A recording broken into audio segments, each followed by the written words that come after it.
9 September 1973 রাজস্থানের ছোট্ট শহর শ্রীগঙ্গানগর। সকাল ঠিক 7টা। প্রতিদিনের মতোই শ্যাম সিং নামের এক ব্যক্তি ঘর থেকে বের হলেন কাজের উদ্দেশ্যে। তার কাজ শহরের গুরুদ্বারে গিয়ে সাফসাফাই করা এবং ধূপ জ্বালানো। মসজিদ বা মন্দিরের মতো শিখ ধর্মের ইবাদতের স্থান হলো গুরুদ্বার। গুরুদ্বারের সামনে পৌঁছে হঠাৎই তিনি একটু থমকে গেলেন, কারণ গুরুদ্বারের দরজা এখনো বন্ধ।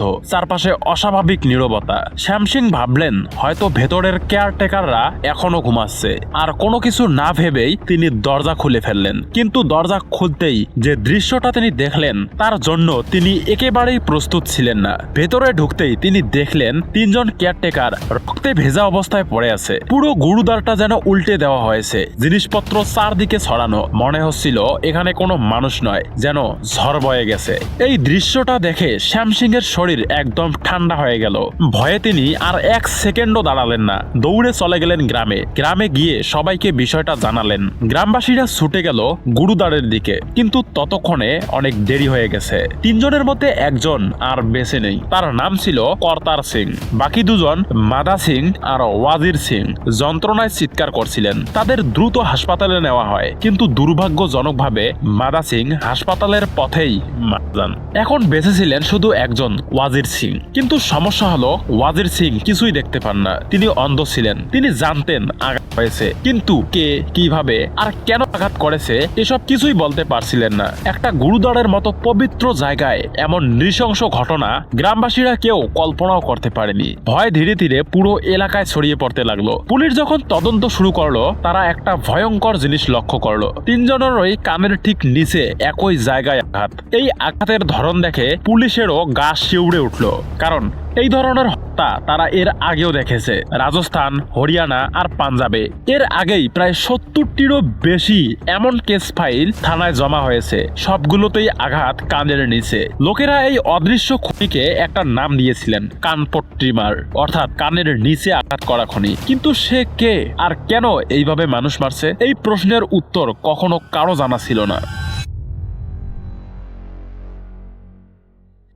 এই গল্পটা শুরু হয় গুরুদ্বারের সেই ভয়ঙ্কর ঘটনারও অনেক আগে থেকেই। সময়টা ছিল 1952 সাল। রাজস্থানের জয়পুরের এক মধ্যবিত্ত পরিবারে জন্ম নেয় এক ছোট্ট শিশু। নাম রাখা হয় শঙ্কর প্রজাপত। রাজস্থানের মতো জায়গায় ছেলে সন্তান মানে ছিল আল্লাহর রহমত, ভগবানের আশীর্বাদ। শঙ্করের বাবা মা স্বপ্ন দেখেছিলেন আমাদের ছেলে বড় হয়ে পড়ালেখা শিখবে, ভালো মানুষ হবে। তাই ছোট বয়সেই তাকে স্কুলে ভর্তি করা হয়। কিন্তু সমস্যা শুরু হয় খুব অল্প বয়স থেকেই। শঙ্কর অন্য বাচ্চাদের মতো ছিল না। সে পড়াশোনায় মন বসাতে পারতো না, স্কুলে যেতে চাইতো না। ধীরে ধীরে তার ব্যবহারও বদলাতে থাকে। যত বড় হতে লাগলো ততই পড়াশোনা থেকে দূরে সরে গেল। এক সময় তার বাবা মা বুঝে গেলেন এই ছেলে আর পড়ালেখা করবে না। আর তখন থেকেই শঙ্করের প্রতি তাদের আচরণ বদলাতে লাগলো। তারা ভাবলো যে ছেলে পড়াশোনা করবে না তার পেছনে টাকা নষ্ট করে কি লাভ। ধীরে ধীরে শঙ্করের জন্য খরচ বন্ধ করে দেওয়া হলো। খাবার আছে, থাকার জায়গাও আছে, কিন্তু ভালোবাসার মানুষ নেই, সাপোর্ট দেওয়ার মানুষ নেই। শঙ্কর তখনও বাবা মায়ের সাথেই থাকতো, কিন্তু বাস্তবে সে একা হয়ে গিয়েছিল। টাকা না থাকায় নিজের প্রয়োজন মেটাতে সে শুরু করলো ছোটখাটো চুরি। প্রথমে পাড়াপড়শির বাড়ি থেকে খাবার চুরি, তারপর মন্দিরের দানবাক্স থেকে টাকা চুরি। এসব চুরি করতে গিয়ে সে মাঝে মধ্যে ধরাও পড়তো। লোকেরা তাকে মারতো, ধমক দিত, কিন্তু সে থেমে থাকার মানুষ না, কারণ সেও মানুষ, তারও প্রয়োজন আছে। আর প্রয়োজনের তাগিদেই সে চুরি করে। এভাবেই পুরো এলাকায় তার বদনাম ছড়িয়ে পড়ে। লোকজন বলতো ও একটা চোর, ও একটা খারাপ ছেলে। সমাজ যখন কাউকে বারবার অপরাধী বলে, তখন সেই মানুষটা নিজেকেও একসময় অপরাধী ভাবতে শুরু করে। শঙ্করের সাথেও ঠিক তাই হয়েছিল। তার বাবা মায়ের কাছেও সে হয়ে উঠেছিল একজন ব্যর্থ ছেলে। এই অবস্থায় পরিবারের পক্ষে জয়পুরে থাকা কঠিন হয়ে পড়ে। তাই 1970 সালের শুরুর দিকে তারা জায়গা বদল করে রাজস্থানের শ্রীকরণপুরে চলে আসে। পরিবার ভেবেছিল নতুন জায়গা, নতুন মানুষ, হয়তো শঙ্কর বদলে যাবে। কিন্তু সেটা ছিল শুধুই ভুল ধারণা। শঙ্করের চুরি এখানেও বন্ধ হয়নি। বারবার ধরা পড়তো, আবার ছাড়াও পেত। এখানেও সে হয়ে উঠল পাড়ার সমস্যা। শেষমেশ অবস্থা এমন হলো যে শঙ্কর আর তার বাবা মা একসাথে থাকতে পারলো না। শঙ্কর ঘর ছাড়লো, সে শুরু করলো দিন মজুরের কাজ। কিন্তু মনের ভেতরের অন্ধকার তখনও সেখানে রয়ে গেছে। আর ঠিক এই সময়ের কিছুদিন পরই শ্রীকরণপুরের 2টি বাড়িতে একই রাতেই 5 জন মানুষ খুন হয়। সবগুলোর ক্ষেত্রেই আঘাত ছিল মাথা আর কানের নিচে। পুলিশ তদন্ত শুরু করলো, কিন্তু কোনো প্রমাণ পেল না। কেসটা এখানেই চাপা পড়ে গেল। কেউ তখনও জানতো না এই ঘটনা ছিল এক ভয়ঙ্কর অধ্যায়ের মাত্র শুরু। একজন মানুষ যাকে ছোটবেলা থেকেই ভালোবাসা দেওয়া হয়নি, সে এখন ধীরে ধীরে এক দানবে পরিণত হচ্ছিল। শ্রীকরণপুরে শঙ্করের জীবনটা ধীরে ধীরে রাতের অন্ধকারে চলে আসে। সেই রাতে গুরুদারের কাণ্ডের পর গ্রামবাসীরা চুপচাপ ঘরে থাকে, কারণ সবাই জানতো কানপট্টি মার কোন সময়ে কোন জায়গায় আক্রমণ করবে সেটা কেউই জানে না। কানপট্টি মার এক অদৃশ্য ভয়ঙ্কর ব্যক্তির নাম, যিনি রাতে মানুষ মারতেন, কানের নিচে আঘাত করে, রক্তাক্ত করে আর তারপর অদৃশ্য হয়ে যেতেন। কিন্তু তিনি কে কেউই জানতো না, কেউ তাকে দেখতেও পারতো না। শুধু বেঁচে থাকা লোকেরা বলতো একটা দুলধরা পাতলা অদ্ভুত মানুষ, যিনি কোরল বা কম্বল ঢাকা দিয়ে রাতের অন্ধকারে আসে। সে শুধু পয়সার জন্য নয়, তার জন্য মানুষের চিৎকার ছিল নেশা, একটা অদ্ভুত আনন্দ। পুলিশ অনেক চেষ্টা করেছিল, কিন্তু তাকে ধরতে পারতো না, কারণ কেসগুলো বিভিন্ন রাজ্য জুড়ে ঘটেছিল।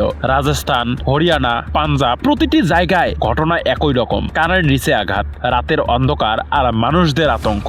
তখন পর্যন্ত প্রায় 70 জনেরও বেশি মানুষ কানপট্টি মারের শিকার হয়েছিল। কেউ বুঝতে পারতো না তিনি কে, কোথা থেকে আসে, কেন এই কাজ করছে। পুলিশ তখন চেষ্টা করলো সকল বেঁচে থাকা মানুষদের খুঁজে বের করতে হবে। যারা জীবিত ছিলেন তাদের থেকে কিছু আইডিয়া নিতে হবে। শ্যাম প্রতাপ সিং, শ্রী গঙ্গানগরের এসপি, সব তথ্য মিলিয়ে স্কেচ তৈরি করলেন। সব বেঁচে থাকা মানুষদের থেকে স্কেচ আর বিবরণ নিয়ে একটা ফাইনাল স্কেচ তৈরি করা হলো। এই স্কেচটি 3টি রাজ্যে সব পুলিশ স্টেশনে পাঠানো হলো। পুলিশ আশা করলো এই স্কেচের মাধ্যমে কানপট্টি মারকে শনাক্ত করা যাবে। এর ঠিক মাসখানেক পর ভাটিন্ডা রেলওয়েতে একজন মানুষ দেখা গেল, যার ছবি স্কেচের সাথে মিলে যাচ্ছিল। তিনি ছিলেন রতনলাল। পরে জানা গেল এই রতনলাল আর কেউই নন, শ্রীকরণপুরের শঙ্কর প্রজাপত। রাতের অন্ধকারে তিনি মানুষদের হত্যা করতেন আর ডাকাতি করতেন।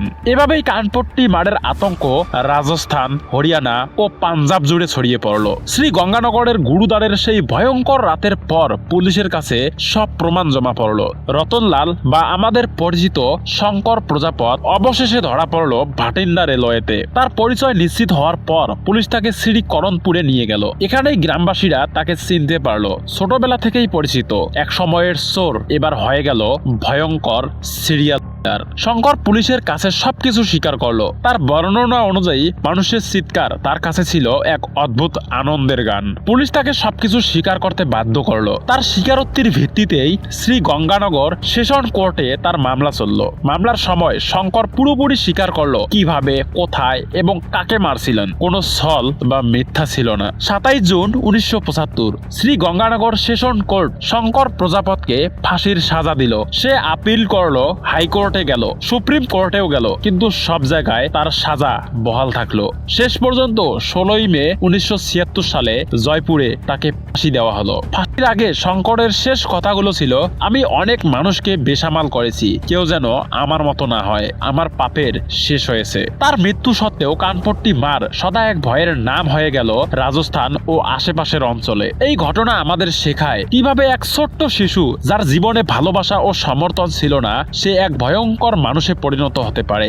শঙ্করের গল্প কেবল সিরিয়াল কিলারের কাহিনী নয়, একটা সতর্ক বার্তা। সমাজ ও পরিবারকে গুরুত্ব দিতে হবে, যত্ন নিতে হবে ছোট ছোট জীবনের। তো বন্ধুরা, এই ছিল আজকের গল্প। আপনি যদি বাংলাদেশের সিরিয়াল কিলার এরশাদ শিকদার সম্পর্কে না জেনে থাকেন, তাহলে এই ভিডিওটি দেখে আসুন, কারণ এরশাদ শিকদার তার পুরো জীবনে প্রায় 60টিরও বেশি খুন করেছে। তো বন্ধুরা, ভালো থাকবেন, সুস্থ থাকবেন, আল্লাহ হাফেজ।